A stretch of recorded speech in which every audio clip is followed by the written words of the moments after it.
Welcome back to War Thunder, welcome to Kursk, and welcome aboard the Panzer IV G. Now, why that tank and not any other tank? Well, because I am currently still in the progress of researching a lot of the smoke shells, smoke launchers, and also a lot of other tanks. And currently the Panzer IV H doesn't have the add-on smoke launchers or the smoke shells, whatever. And it's Battle of Kursk, and this is an event. So you can take out a huge variety of vehicles actually on both the Soviet and the German side. So what the Germans have is the Panzer IIIM and also the Panzer IIIN. However, their armament is completely insufficient to deal reliably with the enemies, especially at range. The Stuck 3G would be an option. The Marder 3 and 3H would have great guns but lack the mobility, the armor and overall the versatility. However, you have the Panzer IV G and the Panzer IV H, as well as the NAS one, later on as well the Panther and the Tiger.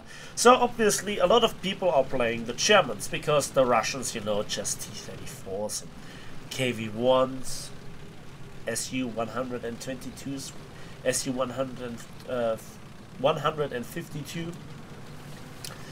Not that iconic, not that interesting. Now, in the first battle I managed to also then jump into the Panther and show the Russians what is what. However, please pay attention to the way that I'm driving towards the capture zone. I'm not directly driving into it, I'm, like in my E100 video, driving a little bit sideways on. Why is that? Because then finally when I go into the capture point, I'm completely out of cover. I have no real area to retreat, and my armor must be pointing towards the enemy. Now remember, you really can't angle the Panzer IV because the side armor is just too thin. And that's the first impact, and I thought to myself it would come from this direction.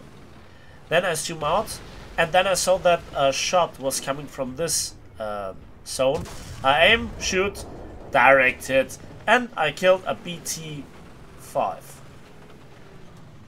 Wow. Yeah, okay. Oh, that's a bigger tank. That's a bigger tank. I captured the zone. The shell flies through some add-on armor. And I destroy a KV-1 by shot trapping him. Now, those were two quick kills, quick reaction, a bit of luck that I actually found out the range directly. And while I guess to kill a BT-5 with a 75mm gun is not the hardest task, to knock out a KV-1, well, it depends. A lot of people talk about, you know, angling the Tiger, even angling the Tiger to the hull. But, you know, for the Tiger 2 you do it not for the hull directly, but to give you kind of an angle towards the enemy where you can drive forwards and backwards to make aiming for the cheeks much harder. And we will talk about cheeks on a turret a bit later on. Now, those two kills, they looked very easy, and you know, they just required one shell. And I think, you know, you might think, yeah, this gun is awesome. Now, a few patches ago that gun kind of received a directly or indirectly buff, and that was the addition of the 30% armor shell interaction rule. To recap it real quick while we drive up this hill, if the shell has a caliber that is 30% larger as the raw thickness of the armor plate it hits, it has a massively reduced chance of bouncing. That means that especially the T-34 and all their variants, hull-wise, have now a much lower chance of bouncing stuff. Yes, they still will bounce 50mm shells, like no problem, but 75mm, 17 pounder, all those shells, now no longer really troll you. This KV-1 wisely decided to turn his tank. I bounce off the first steep slope, and the second one goes through the gun mantle and kills the gunner. So, third kill didn't look particularly difficult. Oh, this will change in a moment, believe me that. So, this event, I think it's great. I kind of hope that I can play it more. This is a event that features one of my most beloved maps, and it's a real shame that I don't get this map more often. Yes, you could improve a lot about the map. For example, the altitude difference between this ridgeline that I'm currently on and sea is a bit tough, to be honest, for, you know, switching sides. The map is huge, the fighting distances are long, and a lot of people forget that around about between C and B there are some ridge lines, so they literally look like waves in the ground where you just can go into the dip and hide. Many people just simply don't understand that you can use them and that you should use them, especially if you go for a side approach for B and also covering C at the same time. So that's the map. But what is the lineup?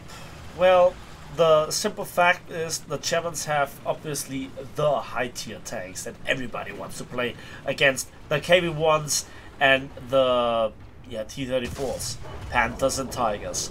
Yeah, that is a typical problem with Russian tanks, and now we actually go for it.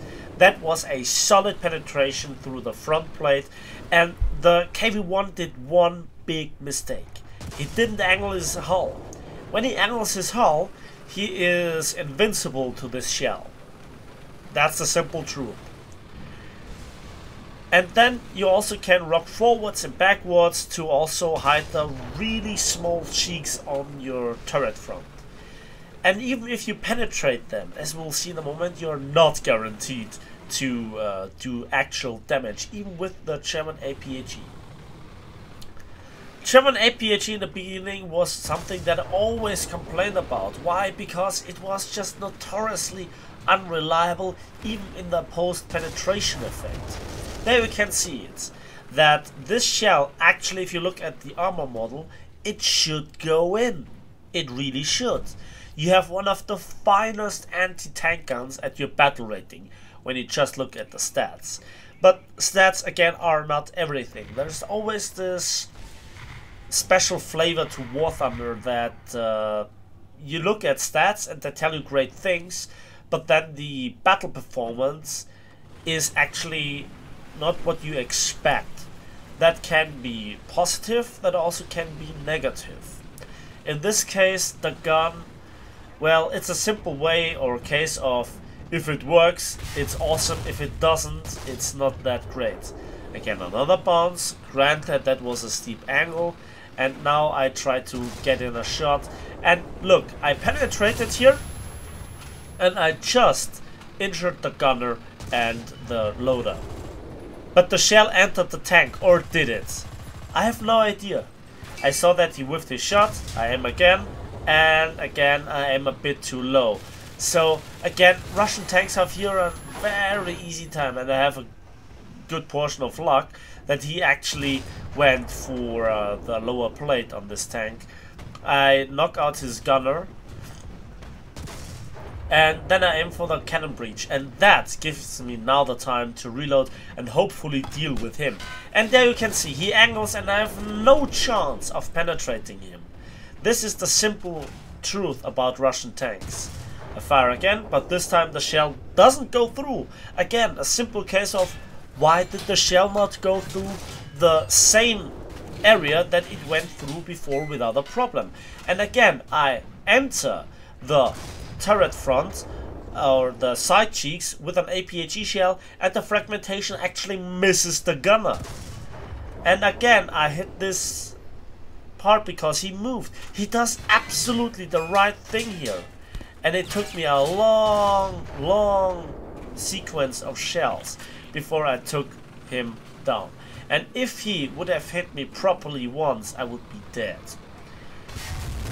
Now, if this is your experience or just mine, I don't know. I have to deal with this kind of experience since the beginning of closed beta.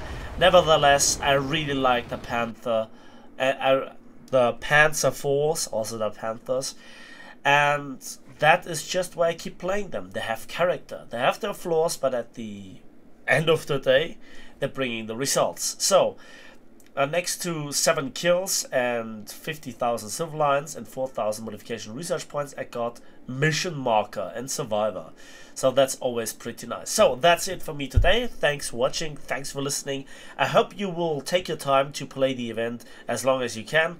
It's amazing for both sides. So play it. Please also give this video a like if you did. Subscribe if you want to see more. And we'll see each other on the battlefields of War Thunder.